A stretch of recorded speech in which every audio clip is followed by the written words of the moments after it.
আলফা স্বাধীনৰ major general Orunodoi Assam ওৰফে বিজিত গগৈ উভতি আহিছে নিজ গাঁৱলৈ। দীৰ্ঘদিনৰ সহস্ৰ সংগ্ৰামৰ অন্তত উপজা গাঁও নাদুৱা গোসাই গাঁৱত ভৰি দিলে বিজিত গগৈয়ে। আত্মসমৰ্পণৰ পাছতে আপোন ঘৰখনত উৎসৱমুখৰ পৰিৱেশ।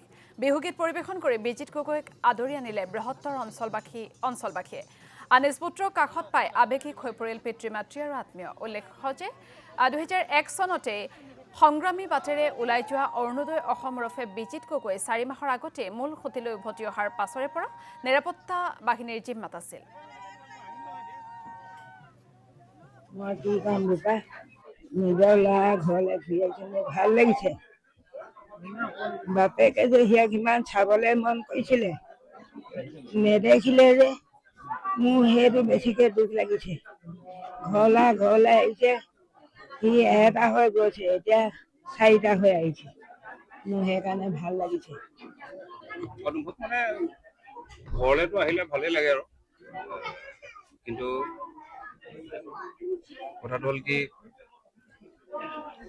জীৱনে আমাক বিভিন্ন সময়ত বিভিন্ন পথত বিভিন্ন জেগালৈ লৈ যায়, কিন্তু মৰমে আৰু ঘৰলৈ লৈ আহে।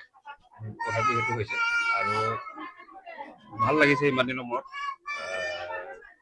নিজৰ বন্ধু বান্ধৱ, আত্মীয় স্বজন, ভাই ভনী, ককাই সকলোকে লগ পাই যায়। কিন্তু কিবা এটা কাৰণত সুখী হ'ব পৰা নাই। আৰু